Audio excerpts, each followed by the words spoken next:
नमस्कार बच्चों, मैं मनीष कुमार रैंकर्स एजुकेयर की ओर से आप सभी का एक बार फिर से स्वागत करता हूं। जैसा कि पिछली क्लासेस में हम लोगों ने मैट्रिक्स के बारे में बेसिक जो जानकारी थी उसको पढ़ा था, समझा था और जाना था। आज की क्लास में हम उससे आगे की चीज़ों की शुरुआत करेंगे और कल के क्लास में जो चीज़ें बाकी रह गई थी या जो चीज़ें बची थी उसी को आज हम लोग आगे कंटिन्यू करेंगे और समझने की कोशिश करेंगे कि आव्यूह की या मैट्रिक्स की और क्या क्या विशेषताएं हैं, उस पर कौन कौन सी और प्रॉपर्टी लगती है। तो इन सब चीज़ों का आज डिटेल में हम लोग एनालिसिस करेंगे और अंत में कुछ प्रश्नों को हल भी करने की कोशिश करेंगे और देखेंगे कि जो कंसेप्ट हमने बढ़ाया है या बताया है वो आपके कहाँ तक काम में आई, आपने कहाँ तक सीख पाया है। एक चीज़ और ध्यान देना चाहेंगे कि कल के क्लास में एक छोटी सी गलती ही कह लीजिए कि जो जीरो मैट्रिक्स था और नल मैट्रिक्स था, हमने उसको बोला था ये डिफरेंट है, बट ऐसा नहीं है। जीरो मैट्रिक्स को ही नल मैट्रिक्स कहा जाता है। ऐसा मैट्रिक्स जिसके सभी एलिमेंट अगर जीरो हैं तो उसे हम जीरो मैट्रिक्स कहेंगे या फिर नल मैट्रिक्स कहेंगे। तो आइए अब हम लोग क्लास की शुरुआत करते हैं और मैट्रिक्स के जो अदर टॉपिक्स हैं, अदर टाइप्स हैं, उनको समझने की कोशिश करते हैं। तो देखिए, आज के क्लास में पहले सबसे है आपका त्रिकोणीय आव्यूह, जिसको हम लोग ट्रायंगुलर मैट्रिक्स बोलते हैं। ट्रायंगुलर मैट्रिक्स, इसे आप लोग बोलते हैं ट्रायंगुलर मैट्रिक्स। अब इसको समझने की कोशिश करिए कि इसको ट्रायंगुलर बोला क्यों जाता है। अगर आप एक ट्रायंगल बनाते हैं तो इस तरह ट्रायंगल होगा या फिर ट्रायंगल का फॉर्म इस टाइप का होगा। तो देखिए, इस ट्रायंगल में आपने मैट्रिक्स में भी देखा था कि ये जो होता है डायगोनल होता है या विकर्ण होता है, मुख्य विकर्ण इसको कहा जाता है। जैसे यहाँ पर अगर देखेंगे तो ये मुख्य विकर्ण का काम कर रहा है। अब मुख्य विकर्ण के एक साइड में अगर आप देखेंगे तो इधर एलिमेंट है, ये ट्रायंगल का फॉर्म बन रहा है और इधर एलिमेंट है और बाकी सभी एलिमेंट लोअर साइड में या नीचे साइड में आपको सभी के सभी एलिमेंट जीरो मिल रहे हैं। तो इसलिए यह जो मैट्रिक्स है, इस टाइप के मैट्रिक्स को हम लोग ट्रायंगुलर मैट्रिक्स या फिर त्रिकोणीय आव्यूह कहेंगे। अब देखिए, यहाँ पर एक प्रॉपर्टी ये है कि यहाँ पर सभी के सभी जो नीचे के एलिमेंट हैं, नीचे के एलिमेंट अगर जीरो हैं और ऊपर एलिमेंट नॉन जीरो है या जीरो नहीं है, ऊपर एलिमेंट अगर है तो इसको हम बोलेंगे ऊपरी त्रिभुजाकार आव्यूह। इसको बोलेंगे ऊपरी त्रिभुजाकार आव्यूह। अगर ऊपर के सभी एलिमेंट जीरो हो जाएं, सपोज 3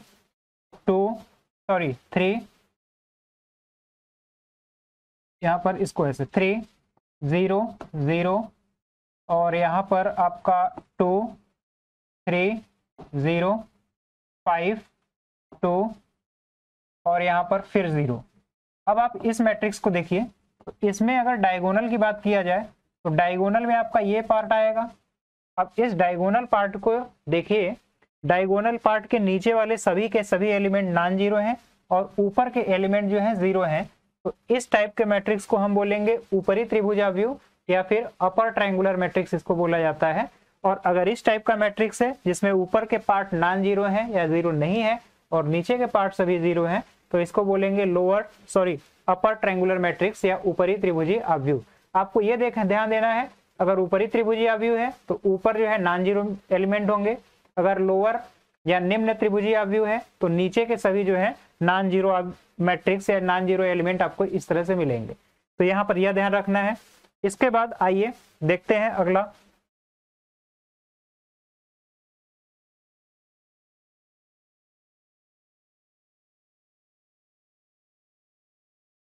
अगले पोर्शन में, अगले स्लाइड में हमने यही समझाने की कोशिश की है कि यह अपर ट्रायंगुलर मैट्रिक्स और लोअर ट्रायंगुलर मैट्रिक्स कब होता है। देखिए, अगर ये वाला पोर्शन, अपर वाला पोर्शन जीरो हो गया तो ये, और नीचे वाला पोर्शन जीरो नहीं है, नीचे वाले पोर्शन में एलिमेंट है तो उसे निम्न त्रिभुजीय आव्यूह कहेंगे। और अगर ऊपर एलिमेंट जो है आपके नॉन जीरो है और नीचे जो है, यहाँ देखिए, यहाँ पर एलिमेंट अगर आपको जीरो मिलता है और ये नॉन जीरो है तो ये आपको देखिए यहाँ पर लिखा हुआ है, यहाँ यह ऊपरी और निचला दोनों त्रिकोणीय आव्यूह है, क्योंकि अगर यहाँ जीरो और यहाँ जीरो हो गया तो वो दोनों त्रिकोणीय आव्यूह जीरो हो जाएगा। और इस तरीके से आप इसको समझ सकते हैं। इसके बाद आगे का एग्जाम्पल देखिए।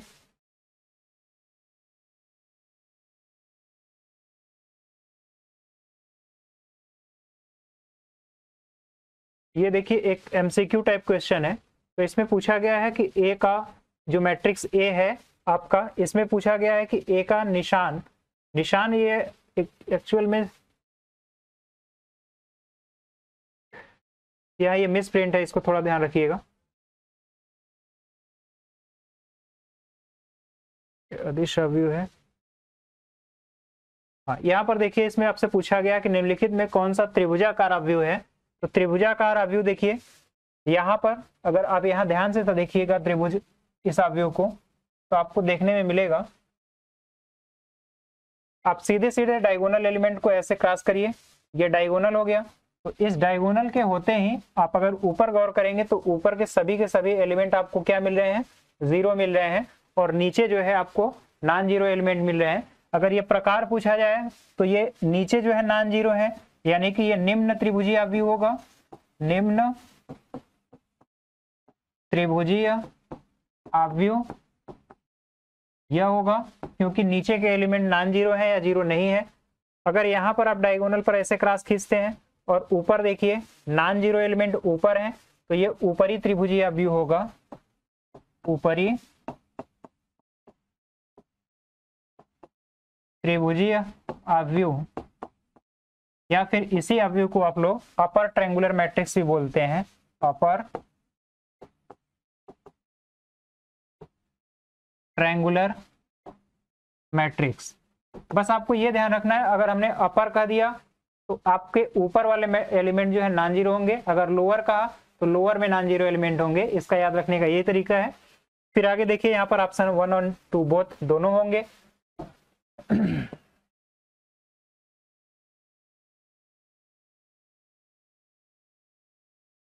अब देखिए यहाँ पर आपका एक बेसिक कंसेप्ट और स्टार्ट होता है। हमने लिखा हुआ है कि अवयव की समानता और अवयव का योग। समानता का क्या मतलब है और उसके बाद अवयव को जोड़ने की प्रक्रिया कैसे होगी उसको समझते हैं। तो देखिए योग और समानता, इसमें समझने से पहले आपको ये समझना होगा, पहले अगर हम बात करें अवयव की समानता कि दो अवयव अगर एक ए है और बी है तो ये कब बराबर होंगे या इक्वल होंगे, समान होंगे। तो देखिए पहली कंडीशन ये होती है कि दोनों का ऑर्डर सेम होना चाहिए। जिस ऑर्डर का ए है और ऑर्डर जो बी है वो दोनों के दोनों बराबर होने चाहिए, पहली कंडीशन ये है। अगर ये अवयव 3/3 का है तो ये भी अवयव उसी ऑर्डर का होना चाहिए, 3/3 का ही होना चाहिए। ऑर्डर पहली बात सेम होनी चाहिए समानता के लिए। उसके बाद संगत जो तत्व है या एलिमेंट है वो भी बराबर होने चाहिए। जैसे अगर कोई अवयव अगर ए है तो इसको अगर 3, 4, 2, 5, 2, 7, 3, 2, 1 अगर ये आपका अवयव ए है और अवयव बी में आपको अगर दिया जाए, आपको अवयव बी में दे दें x, y, z, p, q, r, s, t, u। इस तरह से अगर अवयव दोनों अगर बराबर है, ए अवयव है और ये बी है, दोनों में समानता है। समानता का मतलब है कि दोनों अवयव बराबर हैं, तो इसका यही मतलब होता है कि उसके संगत एलिमेंट का मतलब ये होता है संगत तत्व का, कि अगर ये अवयव ए का पहला तत्व है तो अवयव बी का भी पहला तत्व उसके बराबर होना चाहिए, यानी ये वाली वैल्यू इसके बराबर होगी, ये दूसरा वाला यहाँ पर दूसरे के बराबर, तो ये इसके इक्वल होगा, और ये तीसरा तत्व तीसरे के इक्वल होगा, इस तरीके से। और इसका लास्ट वाला अगर देखा जाए तो लास्ट वाले के बराबर होगा। इसका मतलब ए, आई और जे बराबर होगा ए, यहाँ पर अगर हम देखें यहाँ कैपिटल ए लिखें आई जे, और ये कैपिटल बी यानी अवयव बी का आई जे। अगर इस तरीके का कंडीशन है, दोनों बराबर हैं, तो हम ये कहेंगे कि अवयव समान अवयव है या अवयवों में समानता है। तो इस चीज का आपको ध्यान रखना होगा।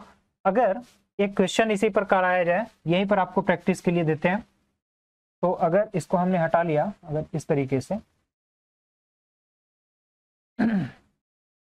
देखिए अगर एक अवयव हमने दिया है 3, 2, 9, 4 और एक अवयव इधर हमने कहा कि ये बराबर है दूसरे अवयव x-5 के, और यहाँ 2 है और यहाँ x प्लस, यहाँ पर आप कर लीजिए y प्लस, इसको y कर लीजिए y प्लस 3 और यहाँ z-2। इस तरह अगर आपको कहा जाए कि अवयव ए और अवयव बी बराबर हैं, तो यहाँ पर तीन चीजें दी हैं, तीन राशियां हैं, एक्स है, वाई है और जेड है। एक्स वाई जेड की अगर हम वैल्यू पूछे या मान कहें कितना होगा, तो आप देखिए दोनों की तुलना करिए, तो ये अवयव अगर इस अवयव के बराबर है तो संगत अवयव भी बराबर होंगे। इसका मतलब ये तीन जो होगा x माइनस 5 के बराबर होगा। x माइनस 5 के इक्वल अगर 3 हुआ, इस 5 को उस साइड ले जाएंगे तो x equal 3 plus 5 that is x equal 8, यानी x का जो मान होगा वो 8 होगा। इसी तरह से दूसरा अगर देखा जाए 9, वो बराबर होगा y प्लस 3 के, यानी y प्लस 3 ये बराबर होगा 9 के, और इस 3 को इस साइड ले जाएंगे तो y इक्वल 9 माइनस 3 होगा। और यहाँ से हम कह सकते हैं कि जो y की वैल्यू होगी वो 6 होगी। ये दूसरी वैल्यू हुई। इसी तरह तीसरी जो वैल्यू है आप यहाँ देख रहे हैं 4, ये जो 4 इक्वल होगा वो z माइनस 2 के इक्वल होगा, यानी z माइनस 2 और ये इक्वल होगा 4 के, और इस 2 को उस साइड ले जाएंगे तो z इक्वल 4 प्लस 2 होगा, यानी कि यहाँ से z इक्वल 4 और 2 ऐड करेंगे तो 6 होगा। यानी यहाँ से सभी मान आप आसानी से प्राप्त कर सकते हैं। तो अवयव के समानता के आधार पर कई तरह के प्रश्न बनते हैं। आप इस तरीके से उनकी तुलना करके अन्योन्य राशियों को ज्ञात कर सकते हैं। अब आइए हम लोग देखते हैं कि अवयव का योग कैसे होता है और दो अवयवों को जोड़ा कैसे जाता है, उसकी प्रक्रिया कैसे होती है।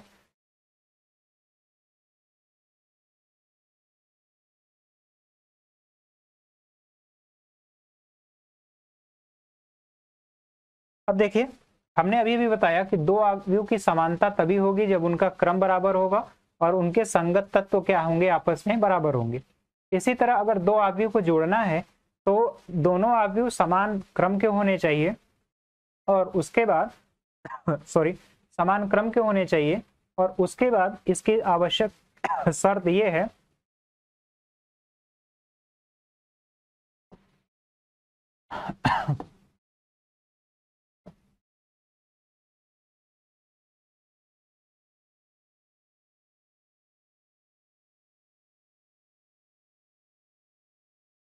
आपका एक अवयव ये है और इसमें इसी क्रम का एक दूसरा अवयव होना चाहिए। इस क्रम का एक दूसरा अवयव सपोज 2 है, 3 है, 4 है और 8 है, या फिर 1 है, इस तरीके का 2 है। अब इन दोनों को जोड़ना है तो जोड़ने की प्रक्रिया बिल्कुल ऐसी ही है कि इसमें संगत अवयवों को आप जोड़िए। 3 के संगत अवयव, यानी पहला अवयव ये है, यहाँ पर भी पहला अवयव ये है, तो इस प्रकार 3 को 2 में जोड़ेंगे तो ये 5 होगा, यानी इसको इसमें जोड़िएगा। 2 को यहाँ पर ऐड करेंगे, 2 और 3 मिल करके फिर 5 हुआ। 4 को 4 में ऐड करेंगे तो 8 होगा। 3 को 2 में ऐड करेंगे तो 5 होगा। इस तरह से इन दोनों मैट्रिक्स का सम ये होगा। तो ये करने की प्रक्रिया है, यानी अगर मैट्रिक्स को आपको जोड़ना है तो संगत अवयवों को आपस में जोड़ दीजिए। यही प्रक्रिया कहलाती है दो अवयवों का योग या फिर दो अवयवों को जोड़ना। एक एग्जाम्पल और हम लेते हैं तो उसके बेसिस पर आप समझिएगा। जैसे यहाँ देखिए दो अवयव हैं ए और बी, इनको अगर जोड़ना है तो इस अवयव में आप अवयव के इस A11 में इस पहले तत्व को जोड़ेंगे, इस A12 में दूसरे को जोड़ेंगे और तीसरे में तीसरे को जोड़ेंगे।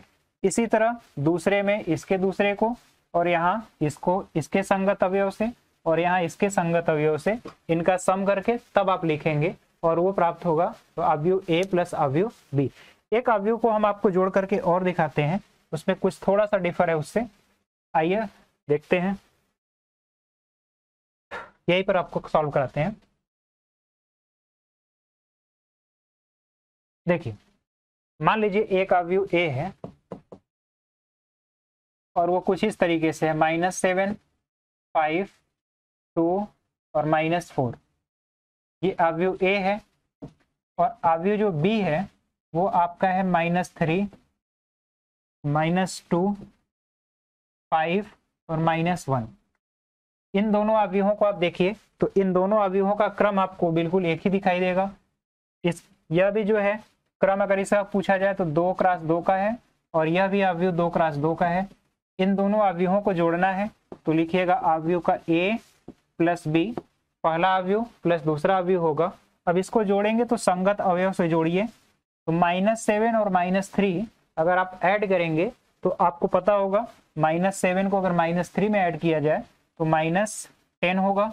इसके बाद 5 और -2 को ऐड करेंगे तो 5 और -2 को ऐड अगर किया जाए तो ये वैल्यू आएगी 3।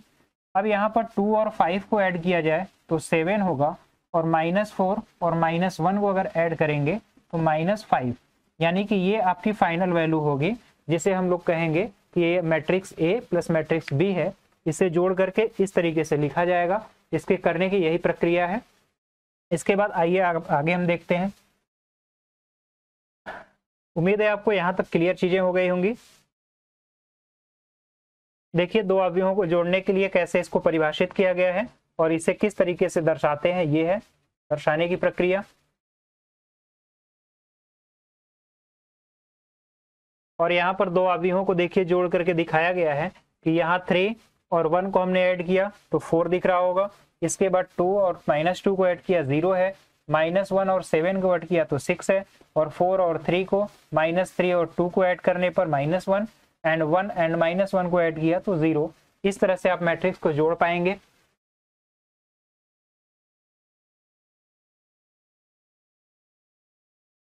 अब इसके बाद अवयव को जोड़ने की प्रक्रिया तो आपने समझ ली है, लेकिन अवयव के जोड़ने के क्रम में अवयव के योग की कुछ प्रॉपर्टी भी होती है, कुछ गुण भी होते हैं। आइए उन गुणों के बारे में एक एक करके हम लोग विस्तार से पढ़ते हैं। देखिए, अवयवों के जोड़ने के क्रम में पहला इसका योग जो प्रॉपर्टी है उसको यहाँ पर लिखा गया है क्रमचयी गुण, यानी कि कम्यूटेटिव लॉ इसको बोला जाता है। कम्यूटेटिव लॉ क्या होता है इसको आप समझिए। इसको क्रम विनिमय नियम भी बोला जाता है, या आप लोग क्रम विनिमय नियम कहते हैं। क्रम विनिमय या क्रमचयी गुण का मतलब क्या होता है, अगर एक आम चीजें लेकर के समझाई जाए तो जैसे 3 है और इसमें +2 ऐड करेंगे तो 3 और 2 का एडिशन आप पाएंगे कि ये 5 होता है। अब इसके क्रम को उल्टा कर दिया जाए, इसे ही क्रम विनिमय बोला जाता है। क्रम विनिमय यानी कि क्रम को उल्टा कर दिया जाए तो इसे क्रम विनिमय बोलेंगे। तो क्रम विनिमय के प्रक्रिया में अगर हम 2 को पहले लिख लें और 3 को बाद में लिखें, 2 को पहले लिख दिया जाए और 3 को बाद में लिखा जाए, तो यहाँ पर 2 पहले हुआ और 3 बाद में भी ऐड करेंगे तब पर भी ये जो राशि आएगी वो 5 ही आएगा। इस तरह ही देख रहे हैं आप, संख्या जो है क्रम के उल्टा करने पर इस पर कोई प्रभाव नहीं पड़ रहा है, यानी योग इस संख्या के योग में क्रम विनिमय का नियम लग रहा है या इसका पालन कर रहा है। इसी तरह अगर अवयव की बात की जाए तो अगर आप अवयव में देखेंगे तो अवयव में भी यहाँ लिखा हुआ है कि A + B इक्वल है B + A। इसका मतलब ये हुआ कि पहले मैट्रिक्स A लीजिए, उसमें मैट्रिक्स B को ऐड करिए, या फिर मैट्रिक्स पहले B को लीजिए उसके बाद उसमें A को ऐड करिए। ये दोनों के दोनों केस हमेशा बराबर होंगे, ये हमेशा बराबर ही आएंगे। देखिए, यहाँ पर आपको तो ये बहुत छोटी सी बात लग रही है कि A में B को जोड़ा जाए या B में A को जोड़ा जाए, आना तो वही चाहिए। लेकिन जब आगे आप आएंगे, अब ग्रुप थ्योरी या फिर आगे अलजेब्रा पढ़ेंगे तो इसमें इसकी इंपॉर्टेंस बढ़ जाती है। या फिर अभी अभी आप देखेंगे कि क्रम विनिमय जब गुणन में होगा तो वो पालन नहीं करेगा। जैसे एक एग्जाम्पल के तौर पे आपको बता दें, जैसे दो वेक्टर होता है, वेक्टर A क्रॉस B और वेक्टर B क्रॉस A। इसमें हमने क्रम को अगर उल्टा किया तो ये दोनों राशियां बराबर नहीं होती हैं, यहाँ पर ये क्रम विनिमय का पालन नहीं करता है। इसी तरह बहुत सारी चीजें मैथमेटिक्स में मिलेंगी जो क्रम विनिमय नियम का पालन नहीं भी करती हैं, और बहुत सारी चीजें हैं जो क्रम विनिमय नियम का पालन करेंगी। तो यहाँ पर अवयव का योग जो है आपने स्पष्ट देखा कि क्रम विनिमय नियम का पालन करता है। इसके बाद अवयव के योग की दूसरी प्रॉपर्टी है साहचर्य। साहचर्य गुण धर्म क्या होता है इसको समझिएगा। साहचर्य का मतलब ये होता है,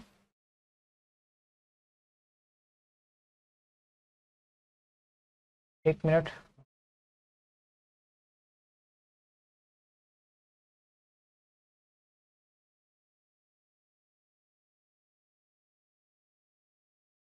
साहचर्य को समझिए। साहचर्य का मतलब ये होता है,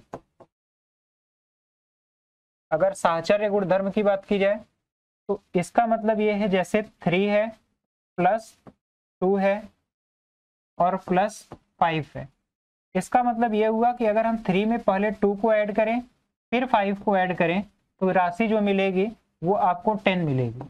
और अगर इसी चीज को ऐसे लिखा जाए 3 प्लस और 2 + 5 लिखा जाए, तो आप यहाँ पर देख रहे हैं पहले 5 में 2 को ऐड किया गया फिर 3 में ऐड किया गया, और यहाँ पर पहले 3 में 2 को ऐड किया, फिर 5 में ऐड किया, तो दोनों बार हमेशा राशियां जो है बराबर मिल रही हैं, दोनों केस में राशियां बराबर मिल रही हैं। इस नियम को हम लोग कहते हैं साहचर्य प्रगुण। इसी को इंग्लिश में बोला जाता है एसोसिएटिव लॉ, एसोसिएटिव लॉ, इसको बोलते हैं साहचर्य गुण।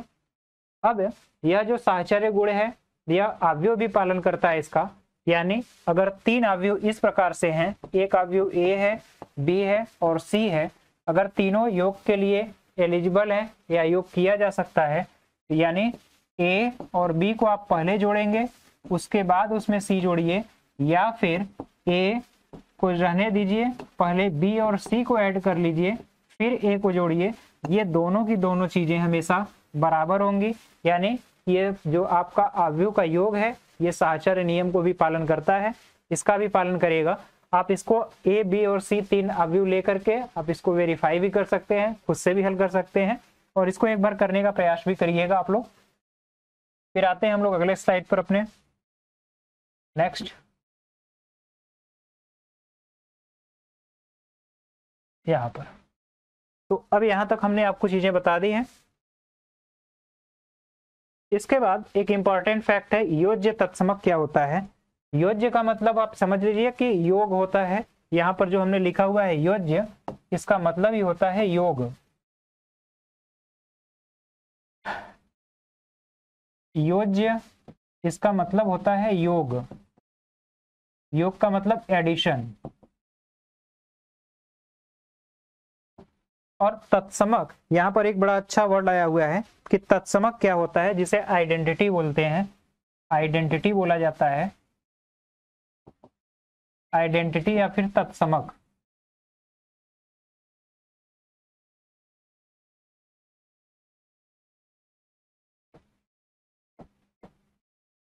तत्समक इसे बोलते हैं। तो देखिए तत्समक होता क्या है, अगर योज्य है और योज्य का तत्समक पूछा गया, तो अगर कोई ऐसी राशि है जिसे तत्समक उसे ही कहेंगे। देखिए कई तरह की संक्रियाएं भी होती हैं। संक्रिया पहले समझ लीजिए क्या होता है, एक योग की संक्रिया होती है, एक गुणन की संक्रिया है। गुणन की संक्रिया यानी एक जोड़ की प्रक्रिया है और एक गुणा करने की प्रक्रिया है। तो योग तत्समक का मतलब ये होता है कि कोई ऐसी राशि है जिसे किसी राशि में जोड़ा जाए तो उसमें परिवर्तन न हो। जैसे अगर हम कहें 3 में अगर कोई ऐसी राशि जोड़िए जिससे कि उसमें परिवर्तन ना हो, तो 3 में अगर 0 जोड़ेंगे तो फिर 3 आएगा। इसका मतलब ये हुआ कि अगर पूछा जाए योग का तत्समक क्या है, तो उसे कहेंगे कि 0 योग का तत्समक है। क्यों? क्योंकि इस 0 को किसी भी संख्या में अगर जोड़ा जाए तो वही संख्या प्राप्त होती है। इसलिए इस योग का तत्समक पूछा जाए कितना है, तो योग का तत्समक जो है वो 0 है। इसी तरह गुणन की प्रक्रिया जो है, गुणन की प्रक्रिया मान लीजिए 4 है। अब इसमें किस संख्या से गुणा किया जाए कि वही संख्या मिल जाए, तो 4 में अगर 1 से गुणा करेंगे तो 4 ही मिलेगा। इसलिए अगर पूछा जाए गुणन प्रक्रिया का तत्समक क्या है, तो आपको 1 मिलेगा। ये 1 जो है गुणन प्रक्रिया का तत्समक है, क्योंकि 1 में अगर आप गुणा करेंगे तो फिर से किसी भी संख्या में 1 से गुणा करेंगे तो वही संख्या मिलेगी। इसका मतलब ये है कि अगर गुणन का तत्समक पूछा जाए तो 1 है, और योग का तत्समक पूछा जाए तो आपको ये 0 मिलेगा। इस चीज को अगर यहाँ पर समझ पा रहे हैं, तो इसी तरह से आप सोचिए कि कोई अगर मैट्रिक्स है, उस मैट्रिक्स में कौन सा मैट्रिक्स जोड़े कि फिर से वही मैट्रिक्स मिल जाए।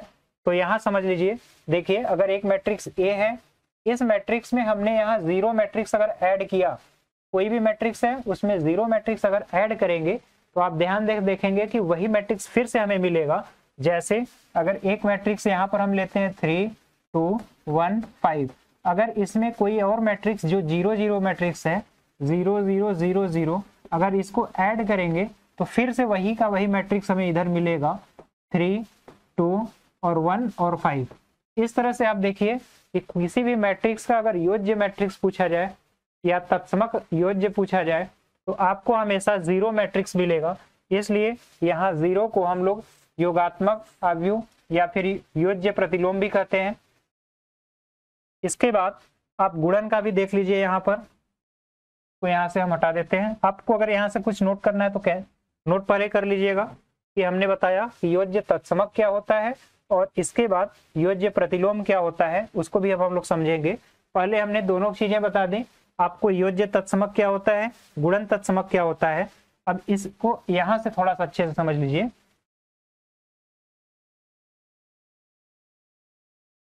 इसको अगर हमें थोड़ा और अच्छे से समझना है तो यहां से इसको हटाते हैं। अब यहाँ पर हम समझाने की आपको कोशिश करते हैं। हमने दो प्रक्रिया बताई आपको, योज्य की प्रक्रिया और गुणन की प्रक्रिया। तो यहाँ पर दो प्रक्रियाएं हैं, एक योग की प्रक्रिया है और एक गुणन की प्रक्रिया है। एक योग की प्रक्रिया है और एक गुणन की प्रक्रिया है। तो इस योग की प्रक्रिया में योग तत्समक क्या होगा, योग्य तत्समक, या फिर इसको योज्य तत्समक बोलते हैं, योज्य तत्समक। तो हमने बताया कोई मैट्रिक्स ए है, इसमें अगर जीरो मैट्रिक्स को आप ऐड करेंगे तो फिर से वही मैट्रिक्स मिलेगा। यानी किसी भी मैट्रिक्स के लिए, किसी भी अवयव के लिए योज्य तत्समक जो होगा ये है योज्य तत्समक।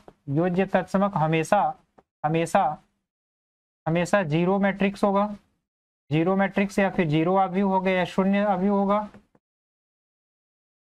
तो हटाते हैं यहाँ से जीरो मैट्रिक्स, ये आपका हमेशा हमेशा योग का तत्समक होगा।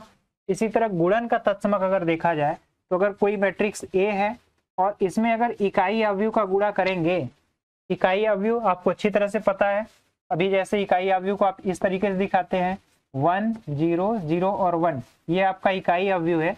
अगर इस अवयव में इकाई अवयव का गुणा करेंगे तो आपको हमेशा वही अवयव मिलेगा। इसलिए अगर गुणन का तत्समक पूछा जाए तो गुणन का तत्समक हमेशा और हमेशा इकाई अवयव होगा। इकाई अवयव हमेशा गुणन का तत्समक होता है और जीरो अवयव हमेशा योज्य का तत्समक होता है। तो यहाँ तक हमें लगता है कि आपको बातें क्लियर होंगी, यहाँ तक कोई भी डाउट नहीं होना चाहिए। इसके बाद इस प्रक्रिया में दूसरा चीज आता है, उसको हम लोग देखने की कोशिश करते हैं। यहाँ पर एक चीज और लिखा हुआ था, योज्य प्रतिलोम। अब प्रतिलोम समझिए बात क्या होती है। योज्य प्रतिलोम और गुणन प्रतिलोम दो चीजें होती हैं। इसको यहां से अगर लिखने वाला ले लिया जाए तो यहां पर आइए, तो एक होता है योज्य प्रतिलोम, योज्य प्रतिलोम, और दूसरी चीज है आपका गुणन प्रतिलोम, गुणन प्रतिलोम। अब इसको अगर आपको समझना है तो योज्य प्रतिलोम का ये मतलब होता है कि किसी भी अवयव में कौन सा अवयव जोड़ा जाए कि तत्समक अवयव मिले। आप समझिएगा, जैसे कोई एक अवयव ए है, इसमें कोई एक ऐसा अवयव जोड़िए कि हमें इसका तत्समक अवयव मिल जाए। तो योज्य प्रतिलोम का तत्समक जो होता है 0 0 0 0 होता है। आपको इसी अवयव में ऐसा अवयव जोड़ना है कि इसका तत्समक, योज्य का तत्समक मिल जाए। उसे अगर लिखा जाए तो ये हमेशा माइनस टाइम होगा, यानी कि -a। अगर a में हम -a को ऐड करेंगे तो आपको ये इसका योज्य तत्समक मिलेगा, जिसे आप इसका प्रतिलोम बता सकते हैं कि योज्य प्रतिलोम, किसी भी अवयव का योज्य प्रतिलोम जो होगा उसी अवयव में अगर माइनस का गुणा कर देंगे, अगर a है तो अगर इसमें माइनस का गुणा करेंगे तो -a होगा। यही जो है, यही मैट्रिक्स या यही अवयव इस a का प्रतिलोम अवयव या योज्य प्रतिलोम है। इसी तरह गुणन प्रतिलोम क्या होगा, अगर कोई अवयव a है, इसमें ऐसे अवयव का गुणा करना हो जो इसका जस्ट इनवर्स हो या उल्टा हो, तो अगर a में a इनवर्स का गुणा करेंगे तो गुणन तत्समक आपको हमने बताया मिलना चाहिए। तो गुणन तत्समक आपको अभी हमने बताया आइडेंटिटी होता है, आई होता है। तो अगर आपको दो मैट्रिक्स इस तरह से हैं जिसको गुणा करने पर आपको आइडेंटिटी मिल रहा है या फिर तत्समक मिल रहा है, तो उसे हम कहेंगे कि यह जो अवयव है इसका प्रतिलोम, गुणन प्रतिलोम A इनवर्स है। इसका मतलब A का अगर गुणन प्रतिलोम कहा जाए तो A का गुणन प्रतिलोम जो होगा वो होगा A इनवर्स। इस तरीके से आपको A इनवर्स में A का गुणा किया जाए और आइडेंटिटी या तत्समक मिल जाए तो उसे हम उसका गुणन अवयव या गुणन प्रतिलोम कहते हैं। और योग्य प्रतिलोम या योज्य प्रतिलोम में किसी अवयव में माइनस का गुणा करके उस अवयव को ऐड करेंगे तो हमेशा 0 0 अवयव मिलेगा, और इसे जो माइनस का गुणा किए हैं आपने उसे हम उसका योज्य प्रतिलोम कहते हैं। इसको एक और अच्छे तरीके से उदाहरण समझने की कोशिश करिए। देखिए, अगर इसको यहाँ से हम थोड़ी देर के लिए हटा लेते हैं, हाँ, तो और इसको ऊपर कर लें। एक आसान से संक्रिया के द्वारा हम समझाने की कोशिश करते हैं। जैसे देखिए, हालांकि इस लेवल पर आपको ये तो बहुत छोटी सी बातें लग रही होंगी कि ये प्रतिलोम क्या है या फिर ये है, लेकिन जब आप ग्रुप थ्योरी कभी आगे पढ़िएगा तब उसमें ये काफ़ी चीज़ें अहम हो जाती हैं, समझिएगा। जैसे देखिए 3 है, एक संख्या हमने 3 लिखा और कहा कि इसका हमें आप इस संख्या 3 का योज्य प्रतिलोम क्या होगा। तो पहले आपको यह जानना होगा कि योग का तत्समक क्या होता है। तो हमने बताया योग का जो तत्समक है, योग का जो तत्समक होता है वो 0 होता है, और गुणन का तत्समक क्या होगा, गुणन का जो तत्समक है, गुणन का जो तत्समक है वो 1 है। ऐसा क्यों? क्योंकि अगर किसी भी संख्या में 0 जोड़ेंगे तो वही संख्या मिलेगी, और किसी संख्या में 1 का गुणा करेंगे तो वही संख्या मिलेगी। इसलिए गुणन तत्समक हम 1 से लिखते हैं और योग तत्समक 0 से लिखते हैं। अब योग का प्रतिलोम क्या होगा? अब प्रतिलोम को समझिए। अगर 3 में हम -3 को ऐड कर दें तो आप देख रहे हैं जो संख्या मिलेगी वो क्या मिलेगा, वो संख्या आपको 0 मिलेगा। अब यहाँ पर अगर 3 है या 5 है, 5 में अगर हम 1/5 का गुणा कर दें तो फिर आपको जो संख्या मिलेगी वो 1/5 मिलेगी, और गुणा करने पर जो राशि मिलेगी वो 1 मिलेगी। तो यहाँ देखिए, अगर जोड़ने के बाद जो मिल रहा है योग तत्समक मिलने लगा, तो जो राशि आपने जोड़ी है उसी को हम लोग बोलेंगे योज्य प्रतिलोम, योज्य प्रतिलोम। और यहाँ पर जिस राशि को आपने गुणा किया है, जिसके गुणा करने से पूरी की पूरी राशि ये गुणन तत्समक में बदल गई, तो इस राशि को आप बोलेंगे गुणन प्रतिलोम, गुणन प्रतिलोम। इसी तरह अगर एक आव्यूह में हो यानी कि अगर मान लीजिए कोई आव्यूह P है, इसमें आपने -P को जोड़ दिया, आपको मिलेगा 0 आव्यूह। तो ये जो -P है ये योज्य प्रतिलोम है इस आव्यूह P का, या फिर इसका उल्टा भी कह सकते हैं कि यह जो आव्यूह P है -P का योज्य प्रतिलोम है।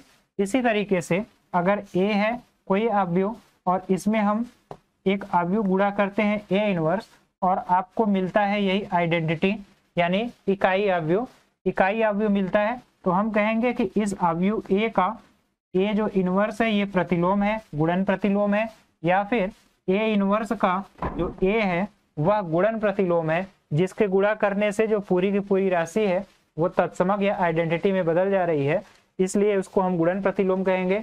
और उम्मीद करते हैं कि आपको यह चीज अब क्लियर हो गया होगा कि गुणन का प्रतिलोम क्या होता है और योग का प्रतिलोम क्या होता है। इसको हमने अच्छे तरीके से समझाने की कोशिश की है, ये आपको समझ में आ जाना चाहिए। अगर नहीं भी आया तो इसको एक बार फिर से आप देखिएगा, रिवाइज करिएगा। अब हम लोग आगे की ओर चलते हैं। यहां से अब आगे देखिए, आव्यूह का अदिश गुणन है। अब तक हमने आपको आव्यूह कैसे बराबर होते हैं, समानता, दो आव्यूहों को जोड़ना, दो आव्यूहों में उनकी प्रक्रियाएं, यानी कि आव्यूह के योग किन किन नियम का पालन करते हैं, क्रम विनिमय नियम, साहचर्य नियम, इसके बारे में अच्छी तरीके से बताया। अब जो है, अब किसी एक आव्यूह में अब हम लोग देखेंगे कि किसी राशि का गुणा करते हैं तो उस आव्यूह पर क्या प्रभाव पड़ता है, उस राशि के गुणा करने से आव्यूह के मान में क्या अंतर आता है, इस पर चर्चा करेंगे। तो देखिए, कोई अदिश राशि ये है कि जैसे कोई भी कांस्टेंट है A B C कुछ भी हो, तो देखिए यहाँ पर हमने लिया है, मान लिया कि कोई एक आव्यूह A है और उसका आर्डर यहाँ लिखा है, कोटि हमने m/n है। इसका मतलब ये है कि उसमें m रो और n कॉलम है, m रो और n कॉलम है, और इसको हमने पूरे के पूरे आव्यूह को k से मल्टीप्लाई किया, k से गुणा किया है। तो इसको समझ लीजिए, यहाँ पर ये बहुत इंपॉर्टेंट चीज है, क्योंकि ये बार बार कंफ्यूजन होता है। यहाँ पर इसलिए कंफ्यूजन होता है क्योंकि आव्यूह में गुणा करना और एक सारणिक भी आगे आप पढ़ेंगे, तो सारणिक में किसी राशि से गुणा करना, दोनों में बहुत अंतर है। और अंतर को इस चीज से समझिए कि अगर कोई राशि है जिसमें कि अगर हम किसी चीज से गुणा कर रहे हैं, जैसे कोई आव्यूह अगर है, इस तरह से कोई अगर आव्यूह है, आव्यूह A है, आव्यूह A अगर 2 है, 3 है, 4 है और ये 5 है, इस तरह से कोई अवयव है, अगर अवयव में किसी अदिश राशि से अगर हम गुणा करते हैं, फॉर एग्जाम्पल अगर इसमें हम 2 का इधर मल्टीप्लाई करते हैं तो 2 से इधर भी मल्टीप्लाई होगा। यहाँ तक तो चीजें समझ में आती हैं, यहाँ तक कोई भी समस्या नहीं है। लेकिन अब अगर यहीं पर इस अवयव को इस राशि को अगर अंदर ला करके गुणा किया जाए, तो इसका अगर अंदर गुणा करेंगे तो ये सभी के सभी अवयव में गुणा होगा। इसका मतलब इस 2 का गुणा इस 2 में भी होगा तो ये राशि 4 होगी, 2 का गुणा इस 3 में भी होगा तो 6 होगा, 2 का इस 4 में भी होगा तो 8 होगा, और 2 का इस 5 में गुणा होगा तो 10 होगा। यानी पूरी की पूरी राशि में हर क्वांटिटी में आपको गुणा करना पड़ेगा। इस चीज का आप ध्यान रखिएगा, क्योंकि कभी कभी ये होता है, अब मैट्रिक्स में या फिर मैट्रिक्स में जब आप गुणा करेंगे तो अगर किसी राशि का गुणा किया तो प्रत्येक अवयव में यहाँ नोट कर लीजिएगा, प्रत्येक अवयव में गुणा होता है, प्रत्येक अवयव में उस राशि से गुणा, उस राशि से गुणा होगा। यानी किसी अगर अवयव में हम किसी का कांस्टेंट से गुणा करेंगे तो उसके प्रत्येक अवयव में उस राशि से गुणा होगा। जबकि यही अंतर है सारणिक में।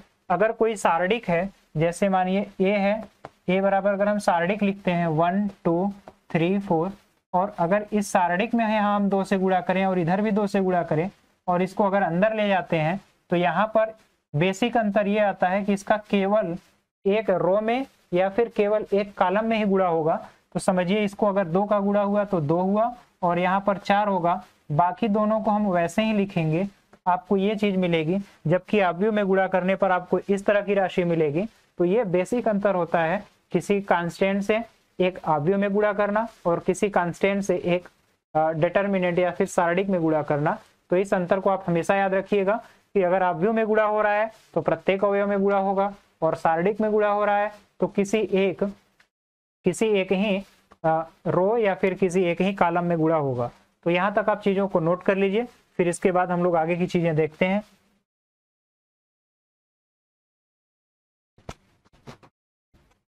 आप लोग यहाँ तक जल्दी से नोट करिए।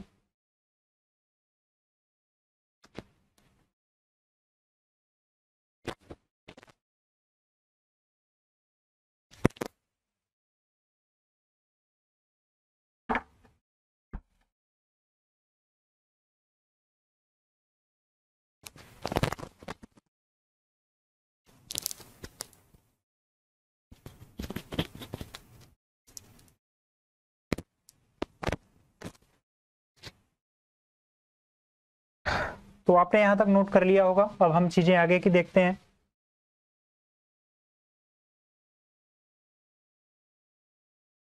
देखिए एक यहाँ पर क्वेश्चन है, आपको जब हम लोग प्रश्नावली कराएंगे तो उसमें भी इस टाइप के सारे क्वेश्चन कराएंगे। आपको एक अवयव खुद बनाना है, उसकी रचना करनी है, जहां पर ये परिभाषित कर दिया है कि ए आई जे बराबर इस फॉर्म का है। तो इसको समझने की कोशिश करिए। देखिए इसको हल करना अगर है तो इसे हम कैसे हल करेंगे, यहाँ से कई सारी चीजें आपकी क्लियर होंगी। देखिए यहाँ पर ए आई जे इक्वल दिया है इतना है, जहां पर आई और जे किसी भी अवयव के किसको दर्शाते हैं, आई जो दर्शाता है वो पहले को, और जे जो है दूसरा तत्व है वो कॉलम को दर्शाता है। तो आप हमेशा, हमने बताया था अगर ए है, आई है, जे है, तो आई जो दर्शाएगा रो को दर्शाएगा, रो को, इसको ऐसे हटा लेते हैं यहाँ से, आई जो है, आई हमेशा रो को दर्शाएगा, और जे है हमेशा कॉलम की संख्या को दर्शाएगा, कॉलम की संख्या को दर्शाएगा। तो अब यहाँ से चीजों को समझिए। अगर हम यहाँ 1 रखते हैं, यहाँ भी 1 रखते हैं, तो अगर a 1 और 1 निकाला गया तो a 1 1 की वैल्यू यहाँ से अगर निकालेंगे तो ये 1/2 हुआ। अब यहाँ पर मॉड है, i की जगह 1 रखा है हमने तो 1, माइनस j की जगह भी 1 है तो यहाँ -3 होगा। और इस टोटल वैल्यू को आप देखिए तो 1 - 3 जो है -2, यानी कि मॉड में -2 अपान 2, तो ये वैल्यू 1 होगी। तो ये a11 हुआ। a11 का मतलब ये पहले अवयव का पहला है, क्योंकि अगर आप देखेंगे मैट्रिक्स फॉर्म में तो आप ऐसे ही लिखते हैं। यहाँ पर अगर मैट्रिक्स बनाते हैं तो आप इसको a11, a12, a13 इस तरह से, a21, a22 इस तरह से आप लिखते हैं। तो यहाँ A11 की वैल्यू पूछी जाए तो ये 1 हुआ। इसी तरह से A12 की वैल्यू अगर निकालना है तो यहाँ 1/2 लिखिएगा। अब यहाँ पर I की जगह देखिए 1 है, फिर माइनस यहाँ पर 3 है, इसके बाद J की जगह 2 रखिए 2, तो ये टोटल जो वैल्यू आएगी 1/2 मॉड में। अब यहाँ -6 और 1 -5 होगा, तो ये -5 हमने लिखा। फाइनली जो वैल्यू आएगी 5/2 होगा। तो अगर A12 कहा जाए तो ये 5/2 होगा। इस तरीके से अगर थर्ड की बात की जाए, A13 अगर निकालना है, हाँ देखिए यहाँ पर लिखा है एक 3/2, यानी I की वैल्यू आप कहाँ से कहाँ तक लेंगे 1 2 3, जबकि J की वैल्यू आपको 2 तक केवल लेना है, यानी J की जो वैल्यू रहेगी 1 और 2, इसी को लेकर के बनाना है। तो यहाँ 1 को लिया हमने, तो 1 का 1 के साथ, 1 का 2 के साथ हो गया। अब 2 का 1 के साथ लेंगे, यानी कि A21, आप ये कैलकुलेट करिए। तो यहाँ पर अब देखिए 1/2, I की जगह आप 2 रखेंगे और -3 इंटू J की जगह 1 रखेंगे, तो ये आपको जो वैल्यू मिलेगी यहाँ से ये होगा 3 इंटू 1, तो ये वैल्यू आपको मिलेगी 1 मॉड में रहेगा, -1 मॉड में है /2, इसका मतलब 1/2 ये हुआ। इस तरह से अगर हम 2 निकालेंगे, A22 की वैल्यू निकालनी हो तो 1/2 हुआ। यहाँ पर 2 रखेंगे हम, माइनस यहाँ से 3 इंटू 2 करेंगे तो 6 -2 -4 -4/4 दैट इज 4/2, और ये वैल्यू आएगी 2। तो यहाँ तक आपने देख लिया कि ये पहला अवयव, ये दूसरा अवयव, ये फिर 1 2 होगा यहाँ पर, और यहाँ जो अवयव आएगा, यहाँ पर अवयव आएगा 2। अब ये तीसरे रो का बचा हुआ है तीसरा। अब यहाँ पर I की जगह देखिए अभी 3 रखना है, फिर J की जगह 1 रखना है। तो इसे थोड़ी देर के लिए हम इसे यहाँ से ऊपर की तरफ, अगर ये, या फिर यहीं पर हम कैलकुलेट कर लेते हैं, आप यहाँ से समझ सकते हैं। अब इसको हम यहाँ पर कैलकुलेट करने की कोशिश करते हैं। तो अगला हमें लिखना है A3, क्योंकि यहाँ I की वैल्यू 3 तक वेरी कर रही है। तो अब यहाँ से A3 और J की वैल्यू 1 तक लेना है, यानी आपको कैलकुलेट करना है A3 और 1। तो 3 और 1 कैलकुलेट करिएगा, तो यहाँ I की जगह आप 3 रखिएगा, तो ये हुआ 1/2 मॉड में। अब यहाँ पर I की जगह 3 माइनस, अब यहाँ पर 3 इंटू J की जगह 1 रखेंगे, तो ये 0 वैल्यू आएगी। इसी तरह A32, इसकी अगर वैल्यू कैलकुलेट करेंगे तो यहाँ 1/2, इसे 1/2 समझिए, ये 1/2 हुआ। इसके बाद I की जगह आप यहाँ से देख सकते हैं हमें रखना है 3 माइनस, अब यहाँ 3J है, दैट इज 3 टाइम्स J की जगह आप देख रहे हैं 2 रखना है, तो 6 - 3, तो ये -3 होगा, और यहाँ से आउट होगा तो ये 3/2 आएगी वैल्यू। तो फाइनली यहाँ जो वैल्यू आपको मिल रही है वो 0 मिल रहा है और 3/2 मिल रहा है। तो आपको जो 3/2 का मैट्रिक्स बनाना था, इस तरीके से संरचना करनी थी। आप देख रहे हैं कि ये मैट्रिक्स आपका बन के तैयार है। AIJ का जो फॉर्म था उसी फॉर्म में हमने इसे बनाने की कोशिश की है। तो आप इस तरह से मैट्रिक्स को बना सकते हैं। अब यहाँ तक आप इसको स्क्रीनशॉट लेना है तो स्क्रीनशॉट लीजिए, नोट कर लीजिए, फिर हम लोग आगे की चीजें देखते हैं। उम्मीद है यहाँ तक आपको अच्छी तरीके से चीजें समझ में आई होंगी, कोई डाउट नहीं होगा।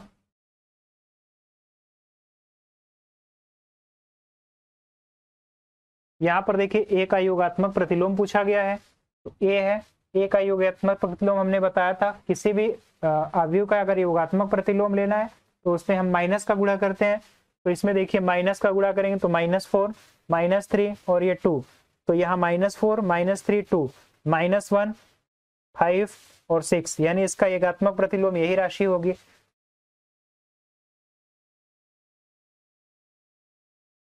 अब देखिए एक अवयव ये है, इसमें 3a निकालना है। तो हमने बताया था कि अगर किसी अवयव में किसी राशि से गुणा करेंगे तो अगर 3 से मल्टीप्लाई करेंगे तो यहाँ पर देखिए 3 का मल्टीप्लाई करेंगे तो ये 3 का 2 में मल्टीप्लाई करेंगे तो 6 होगा, फिर 3 में मल्टीप्लाई होगा 9, फिर 18 में मल्टीप्लाई होगा, सॉरी 6 में तो 18 होगा। इस तरह से 1 में 3 का मल्टीप्लाई, 5 में भी 3 का, -6 में भी 3 का, तो आपका ये ऑप्शन सही होगा। ये राशि आएगी। इस तरह के क्वेश्चन आप अपने प्रैक्टिस सेट से भी कर सकते हैं। ये दो मैट्रिक्स है, इन दोनों मैट्रिक्स को आपको जोड़ना है। जोड़ने की प्रक्रिया हमने काफी अच्छी तरीके से बता दी है, यहां तक तो कोई दिक्कत नहीं होना चाहिए।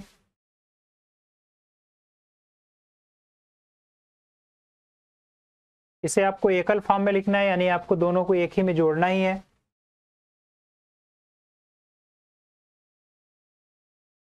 अब इस अवयव का आपको योज्य प्रतिलोम निकालना है। योज्य प्रतिलोम की विधि हमने बताई है।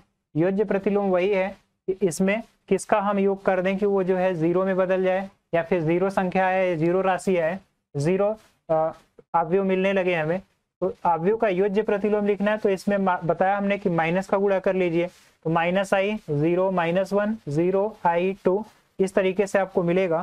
तो वही इसका योज्य प्रतिलोम होगा, क्योंकि अगर उसी योज्य प्रतिलोम को हम उस संख्या में जोड़ते हैं तो हमें हमेशा जीरो मैट्रिक्स ही मिलता है।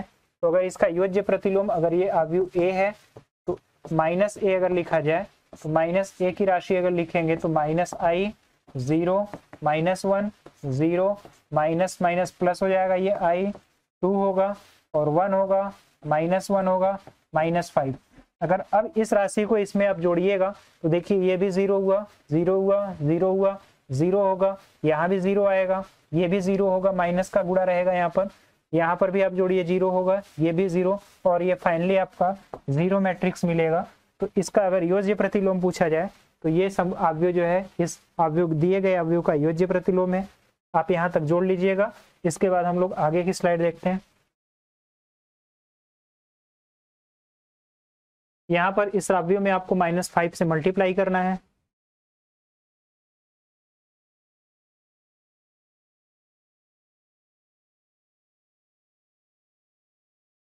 तो एक अवयव हम आपको देते हैं, इस अवयव का योज्य प्रतिलोम आप निकालने की कोशिश करिए। गुणात्मक प्रतिलोम अभी आगे के सिलेबस में है। आगे की चीजें जब हम इनवर्स निकालने की विधि, अवयव को गुणा करने की विधि देखेंगे, तब यहाँ से चीजें स्पष्ट होंगी। हम दो क्वेश्चन लिख रहे हैं, तब तक आप इसे हल करने की कोशिश करिए। आप यहाँ से दो चीजें हैं, दो चीजों में पहले हम कहते हैं कि आप अवयव को जोड़ने की प्रक्रिया से हल करिएगा। अगर एक अवयव a है 3 -2 √2 5 3 2, इसका योज्य प्रतिलोम निकालिए। आप इसे योज्य प्रतिलोम बताइए क्या होगा। दूसरा, अगर एक मैट्रिक्स 1 है 1 omega omega square 1 omega omega omega square 1, ए है, और बी है matrix 1 omega omega omega omega omega square omega cube omega omega cube. आप इन दोनों मैट्रिक्स को लेकर के मैट्रिक्स a + b निकालिए, यानी कि दोनों मैट्रिक्सों को जोड़ करके फाइनली बताइए कितना आएगा। और फिर उसके बाद मैट्रिक्स जो b है, b का योज्य प्रतिलोम भी बताइएगा। योज्य प्रतिलोम ये आप खुद से करने की कोशिश करिए। योज्य प्रतिलोम, यहाँ पर ओमेगा आपका वही इकाई का मूल है, इसे हम लोग आगे भी देखेंगे। तो आप यहाँ इस तरह से इसको सॉल्व करिए, फिर इसके बाद हम लोग आगे की चीजें। तो आइए हम लोग आगे क्वेश्चन देखते हैं। आपके जो बुक में है, हरस्वरूप शर्मा जो बुक है, उसकी किताब में कौन कौन से प्रश्न हैं, महत्वपूर्ण प्रश्नों को हमने यहाँ पर लिखा हुआ है। अब आपने को हमने जितने कंसेप्ट बताए हैं उतने कंसेप्ट पर जो क्वेश्चन है वो भी बताएंगे। अगर कुछ एक्स्ट्रा कंसेप्ट आते हैं तो उसको भी हम समझते हुए चलेंगे आगे की ओर। देखिए, पहला हमने लिखा हुआ क्वेश्चन, इसमें पूछा गया कितनी पंक्तियां हैं, कितने स्तंभ है, इसका क्रम क्या है और इसमें कितने तत्व हैं। तो पहला जो चीज है, यहाँ पर पूछा गया कि कितनी पंक्तियां हैं, तो ये तो आप लोग अपने से ही कर लेंगे इसे। तो यहाँ पर पूछा गया पंक्तियों की संख्या। तो अगर पंक्तियों की संख्या कहा जाए तो एक पंक्ति है, पंक्तियों को रो बोलते हैं, 1 2 और ये 3, तो पंक्तियों की संख्या आपको 3 मिलेगी। इसी तरह स्तंभों की संख्या कितनी है, तो आप स्तंभ देखिए, 1 स्तंभ 2 स्तंभ 3 स्तंभ और ये 4 स्तंभ। तो स्तंभ की संख्या अगर कहा जाए, स्तंभ इसमें संख्या 4 है और पंक्ति जो है 3 है। पंक्तियों की संख्या आपको 3 दिख रही होगी। इसी तरह इसका क्रम पूछा गया है तो इसका अगर क्रम की बात किया जाए तो क्रम देखिए, पहले रो लिखा जाता है। तो कितने रो हैं, तो 1 रो, 2 रो और ये 3 रो हुआ। और कॉलम कितने हैं, तो आपको 4 कॉलम दिखेंगे, तो 3/4 ये इसका क्रम हुआ। अब देखिए नया चीज आया हुआ है, इसमें कितने तत्व हैं, तो तत्व की संख्या हमेशा क्रम का मल्टीप्लाई करेंगे। तो तत्वों की जो संख्या है वो हमेशा और हमेशा m इंटू n का मल्टीप्लाई, यानी इसका 4 का 3 में मल्टीप्लाई करेंगे। आप यहाँ से भी दे सकते हो 3 3 3 3, ये 3 4 टाइम्स है, तो 3 का 4 टाइम्स मल्टीप्लाई करेंगे तो जो तत्वों की संख्या है वो आपको 12 में मिलेगी। यहाँ तक आप नोट कर लीजिए। इसके बाद इस टाइप के और भी सारे क्वेश्चन आपकी बुक में लिखा हुआ है, उसको भी आप लेकर के कर सकते हैं। यहाँ से 60 डल दिख रहा है, आप इसको ब्लैक से भी लिख सकते हैं। तो पंक्तियों की संख्या आपको 3 दिख रही होगी, स्तंभों की संख्या आपको 4 दिखेगी, और यहाँ जो क्रम है 3/4 है। और इसके बाद आपको तत्वों की संख्या जो है 3 इंटू 4 करेंगे तो 12, यानी कि तत्वों की संख्या 12 है। यहाँ तक आप नोट कर लीजिए, फिर आगे की चीजें हम लोग देखते हैं। इसके बाद अगला क्वेश्चन आपके इस प्रश्न के लिए पूछा गया है कि इस प्रश्न के लिए पूछा गया है कि इसमें आव्यूह की कोटि कितनी है।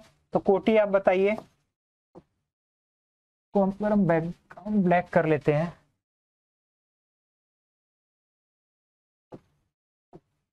ये ऐसा क्यों हो रहा है, यहाँ से हम लोग लेते हैं। यहाँ पर कोटि देखिए, तो कोटि की संख्या आपको दिख रहा है ऑर्डर जिसको कहते हैं फर्स्ट, सेकेंड, थर्ड। तो 3 रो हुआ, और कॉलम 1 2 3 और 4, ये 4। तो अब कोटि की संख्या जो है इतनी हो गई। अवयव की संख्या आप इसको गुणा करेंगे तो इसमें भी 12 होगा। अब यहाँ पर इंपॉर्टेंट चीजें दिख रही होंगी आपको। यहाँ पर पूछा गया है A13 A21, इस तरह से अवयव पूछा गया है। तो अगर आपसे जैसे पूछा गया A21 यानी कि पहला दूसरा रो का पहला, तो दूसरा रो ये है और पहला पूछा गया है, ये 2 रो को बताएगा और ये 1 जो है कॉलम को। तो आपका दूसरा रो का पहला अवयव जो है 3 5 है, इस तरीके से 3 5। अब उसमें जैसे है A24 2 4, तो आपको दूसरे रो का चौथा लेना है। तो दूसरा रो ये है, चौथा यहाँ पर है, तो 12 लेना है। इसी तरह से A23 अगर निकालना है आपको, तो दूसरे का तीसरा, तो दूसरा ये है और इसका तीसरा 5/2 है। तो इस तरीके से आप जो भी चीजें निकालनी है आप यहाँ से हल कर सकते हैं। ये 5/2 है, 5/2। यहाँ तक उम्मीद करते हैं आपको अच्छी से चीजें समझ में आई होंगी। फिर आगे के क्वेश्चन की ओर चलें।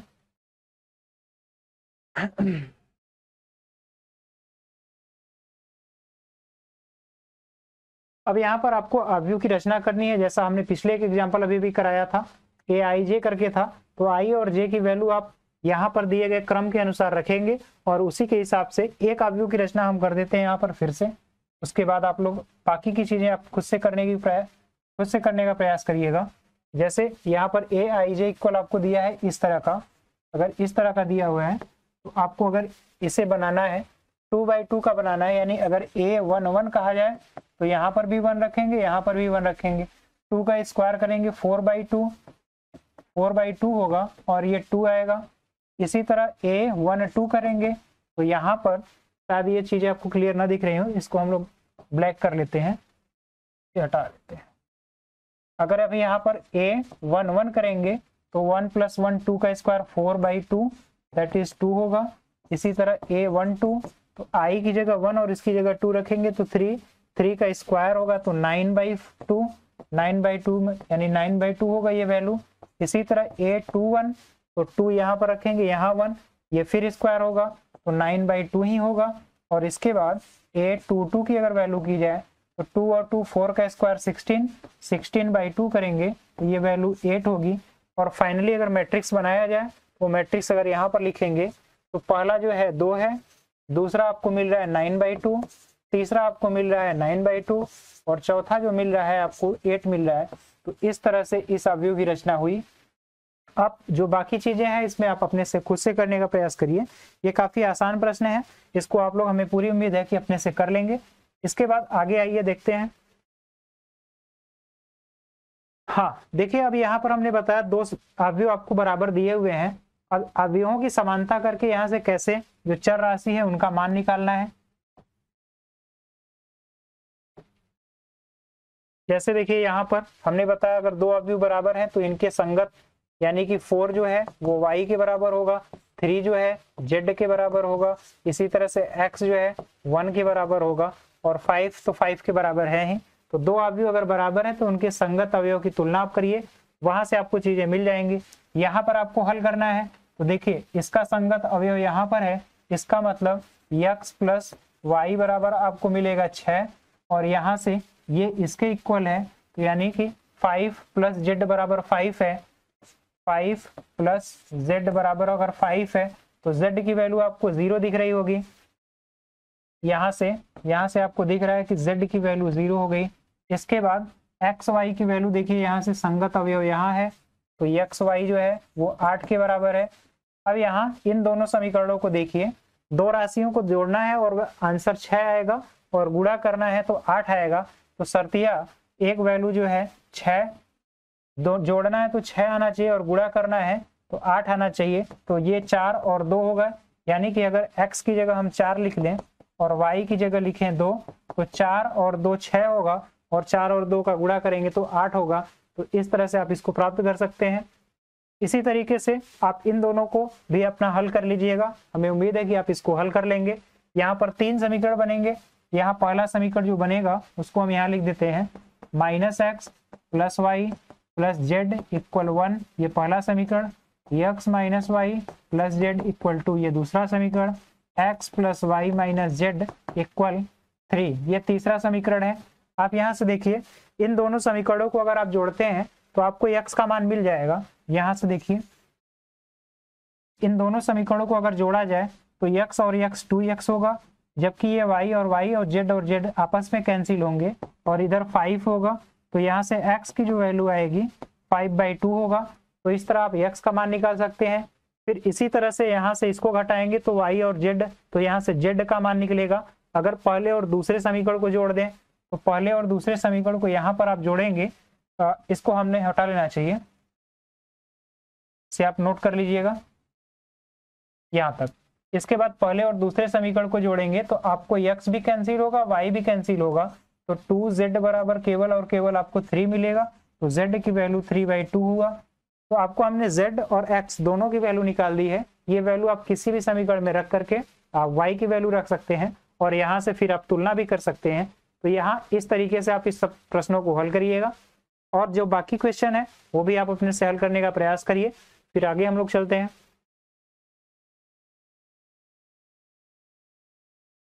यहाँ पर भी आपको दो समीकरण दिया, सॉरी दो अवयव दिए हैं और दोनों अवयव बराबर हैं। तो ए बी और सी डी के मान निकालना है। तो हमने बताया हल करने का तरीका यही है कि आपको संगत अवयव को आपको देखना है कि जो संगत अवयव है वो बराबर होंगे। तो यहाँ से आपको एक समीकरण मिल रहा है a माइनस बी वो -1 के बराबर है। इसी तरह से एक समीकरण यहाँ से मिलेगा 2a प्लस सी बराबर होगा 5 के। इसी तरह 2a माइनस बी वो 0 के बराबर होगा और 3c प्लस डी जो है वो 13 के बराबर होगा। इन 4 समीकरणों में दो का युग्म बना करके आप खुद से हल कर लेंगे। अब यहाँ से देखिए एक तरीका ये है यहाँ पर हल करने का, यहाँ पहला और ये दूसरा समीकरण है।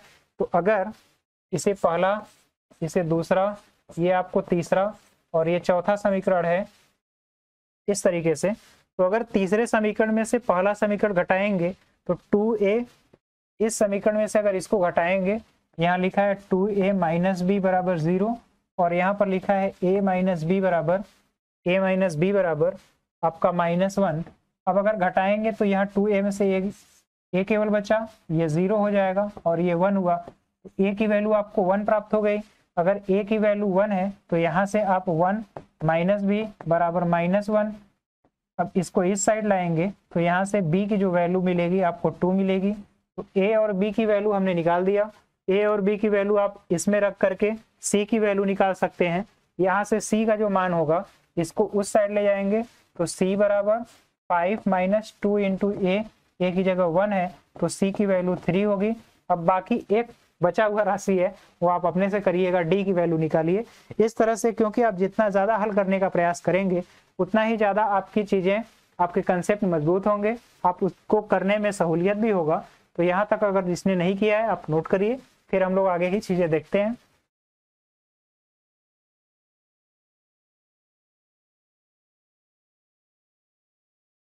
यहाँ पर आपको दो अवयवों को जोड़ना है और उसके बाद x और y का मान निकालना है। तो यहाँ से भी हम केवल समीकरण बनाते हैं और बाकी चीजें आप खुद से करिएगा।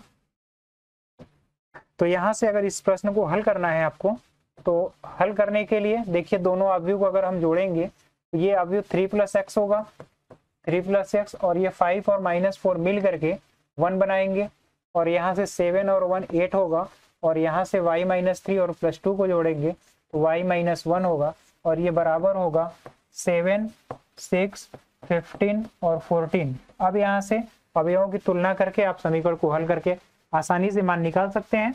उम्मीद है आप इसको हल कर लेंगे। देखिए 3 + x अगर 7 के बराबर है, 3 + x बराबर 7 है तो x = 4 होगा। इसके बाद y - 1 देखिए 14 के बराबर है तो y की वैल्यू जो है आपकी 15 होगी। तो यहाँ से आप हल कर लेंगे, यहाँ तक तो कोई समस्या नहीं होनी चाहिए। ये 15 होगा, यहाँ तक हल करिए। इसके बाद जो है हम लोग आगे की चीजें देखते हैं। यहाँ पर भी आप, ये बड़ा अच्छा क्वेश्चन है, इसको हम सॉल्व कराते हैं, शायद ये लास्ट क्वेश्चन हो आज का। देखिएगा, हमने बताया था आपको कंसेप्ट कि किसी भी अगर मैट्रिक्स में किसी संख्या से गुणा करेंगे तो प्रत्येक एलिमेंट में गुणा होगा। तो यहाँ पर देखिए अगर गुणा करते हैं cos का तो ये होगा cos स्क्वायर थीटा, cos का यहाँ पर गुणा होगा तो ये होगा sin थीटा cos थीटा। अब यहाँ इसमें गुणा होगा तो -sin स्क्वायर थीटा, और यहाँ इसमें गुणा होगा तो cos स्क्वायर थीटा। इस तरह से ये राशि होगी, ये हुआ, फिर प्लस। अब इस अवयव में आपको sin थीटा से गुणा करना है तो ये होगा sin स्क्वायर थीटा, और यहाँ पर -sin थीटा cos थीटा, ये हुआ।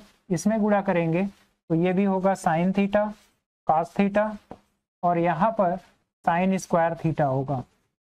अब इन दो अवयवों को जोड़ना है तो हमने बताया संगत अवयवों को जोड़ेंगे। तो अगर cos स्क्वायर थीटा और sin स्क्वायर थीटा जोड़ते हैं तो आपको पता होगा sin स्क्वायर थीटा और plus cos square theta, cos square theta का योग हमेशा 1 होता है, तो इसलिए यहाँ 1 होगा। अब ये वाली राशि इसके बराबर है और विपरीत है, इसलिए 0 होगा। इसी तरह यहाँ पर ये जो है राशि, अब देखिए cos थीटा का अगर यहाँ गुणा करेंगे तो ये -sin थीटा cos थीटा होगा, -sin थीटा cos थीटा, और ये प्लस में है तो ये भी वैल्यू 0 होगी, और यहाँ cos स्क्वायर थीटा और sin स्क्वायर थीटा ये भी मिल करके 1 होगा। तो ये अवयव आएगा। इस अवयव का नाम बताइए हमें कमेंट में करके, ये किस प्रकार का अवयव है, ये आप खुद से करिएगा। जहां जहां 0 और 1 0 0 1 का अवयव बनता है उसे हम लोग इकाई अवयव कहते हैं। तो यहाँ तक की चीजें आप आज तक आप लोगों को कराया गया। इसके बाद की चीजें जो है पहले कंसेप्ट को कराएंगे, उसके बाद फिर प्रश्नों को हल कराया जाएगा। अब हम लोग नेक्स्ट लेक्चर में देखेंगे कि किसी अवयव का परिवर्त कैसे निकालते हैं, दो अवयव को गुणा करने की विधि क्या है, और उन पर आधारित प्रश्नों को करेंगे। यहाँ तक आपको अगर कोई भी समस्या है तो आप हमें कमेंट में करके बताइएगा, और अगर कोई कमी या कोई सुझाव हो तो उसे भी आप हमें कमेंट में करके बताइए। आज तक आपका हमारा साथ देने के लिए बहुत बहुत धन्यवाद। मिलते हैं नेक्स्ट लेक्चर में एक नए उत्साह के साथ। आप यहाँ तक की चीज़ों को नोट कर लीजिए, एक अच्छे फॉर्म में लिखते हुए चलिएगा, खुद से प्रश्नों को हल करिए, क्योंकि आप जितना ज़्यादा प्रश्नों को हल करेंगे आपके अंदर उतना ही कॉन्फिडेंस आएगा और चीज़ों को समझने की क्षमता विकसित होगी। तो आपसे यही कहना चाहेंगे कि आप हमेशा साथ में बने रहिए और इन चीज़ों को नोट करिए अच्छे से, और जो भी चीज़ें कोई भी समस्या है तो आप उनसे हमें कमेंट में करके बता सकते हैं। आज का आपका धन्यवाद, आज का फिर से साथ देने के लिए। जय हिंद।